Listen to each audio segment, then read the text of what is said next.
School का summer session. अरे नाम सुनते ही वो बोरिंग सुस्त दोपहरें याद आ जाती है ना। जब क्लास में बैठना बस एक मजबूरी लगता है और ऐसा लगता है कि कुछ भी नया या मजेदार तो हो ही नहीं सकता। लेकिन पता है, कभी कभी सबसे कमाल की कहानियां वहीं से निकलती हैं जहां हम देखते भी नहीं। और उस दिन क्लास की सबसे पिछली बेंच पर एक ऐसी ही कहानी ने जन्म लिया था। तो सीन कुछ ऐसा था, गर्मी अपने पीक पर थी। मतलब बाहर तो सूरज जैसे आग ही उगल रहा था और क्लास के अंदर का हाल तो पूछो ही मत। और क्लास के अंदर का पंखा, अरे वो तो बस नाम का था। फुल स्पीड पर घूम तो रहा था लेकिन फेंक रहा था गर्म हवा। उससे कोई राहत नहीं मिल रही थी। और ऐसे में स्टूडेंट्स का ध्यान कहाँ होगा? टीचर की बातों पर नहीं, ज्यादातर की नजरें तो बस दीवार पर टंगी घड़ी पर थी। बस इंतजार था कि कब छुट्टी की घंटी बजे और वो यहाँ से भागें। और इस पूरे शोर शराबे और इंतजार के बीच एक कोना था, लास्ट बेंच का, जहां रवि बैठा था, एकदम शांत, जैसे उसे किसी चीज से कोई मतलब ही ना हो। पर उस दिन ना उसकी शांति में कुछ अलग बात थी। सिर नीचे झुका हुआ था और उसका पेन, भाई उसका पेन तो रफ कॉपी पर ऐसे चल रहा था जैसे कोई रेस लगी हो। पूरी क्लास से बेपरवाह वो बस लिखे जा रहा था। ये देखकर पास बैठे दोस्त अमन से रहा नहीं गया। उसने हल्की सी कोहनी मारी और मजाक में बोला, अरे भाई कुछ पढ़ ले, वरना इस बार भी गए काम से। रवि ने नजरें भी नहीं उठाई, बस होठों पर एक हल्की सी मुस्कान आई और बोला, इस बार फेल नहीं, इस बार कुछ बड़ा करने वाला हूँ। और उसकी आवाज में ना मजाक नहीं था, एक गजब का कॉन्फिडेंस था। और फिर टन टन टन वो घंटी बजी जिसका सबको इंतजार था। और बस फिर क्या था, क्लास में जैसे सैलाब आ गया। कुछ ही सेकंड्स में सारी बेंचें खाली, सब बच्चे क्लास से बाहर।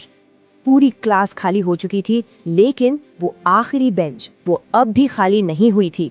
रवि वहीं का वहीं बैठा था, अपनी कॉपी में इतना गुम कि उसे घंटी भी नहीं सुनाई दी।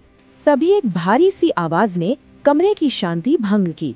टीचर दरवाजे पर ही खड़े थे और उसे अकेला बैठा देख हैरान थे।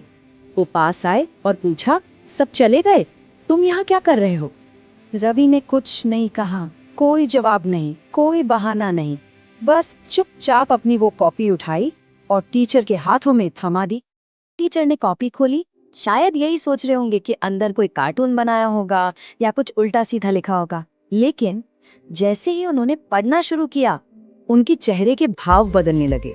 वो जो सख्ती थी ना, वो धीरे धीरे हैरानी में बदली और फिर हैरानी की जगह एक अजीब सी दिलचस्पी ने ले ली। सवाल ये था कि आखिर उस कॉपी में ऐसा लिखा क्या था। वो मैथ्स के फॉर्मूले या हिस्ट्री की डेट्स नहीं थी, नहीं, वो एक कहानी थी। शब्दों से बनी एक ऐसी दुनिया जो किसी को भी अपने अंदर खींच ले। और कहानी किसकी थी? एक ऐसे लड़के की जिसे दुनिया एवरेज समझती थी, लेकिन उस लड़के के सपने वो बिल्कुल भी एवरेज नहीं थे। असल में ये कहानी रवि की ही तो थी। टीचर इतना इम्प्रेस हुए कि उन्होंने कुछ ऐसा किया जो किसी ने सोचा भी नहीं था। उन्होंने बाहर खेल रहे सारे बच्चों को वापस क्लास में बुला लिया। अब सब हैरान कि भाई छुट्टी के बाद वापस क्यों बुलाया जा रहा है। जब सब आकर बैठ गए तो टीचर ने रवि की कहानी पढ़नी शुरू की। और पता है, उस दिन उस क्लास में ऐसी शांति थी जैसी पहले कभी नहीं हुई। कोई हंसी नहीं, कोई मजाक नहीं, सब बस सुन रहे थे, जैसे वो कहानी उनकी अपनी हो। कहानी जब खत्म हुई, टीचर ने कॉपी बंद की, रवि की तरफ देखा और फिर पूरी क्लास से एक बात कही, हमेशा याद रखना, हर लास्ट बेंचर नालायक नहीं होता। कुछ लोग बस चुपचाप अपनी कहानी लिख रहे होते हैं। और बस वो उस एक दोपहर ने सब कुछ बदल कर रख दिया। रवि अब क्लास का बैक बेंचर नहीं था, वो क्लास का स्टोरी टेलर बन गया था, जिसकी कहानियों का अब सबको इंतजार रहता था।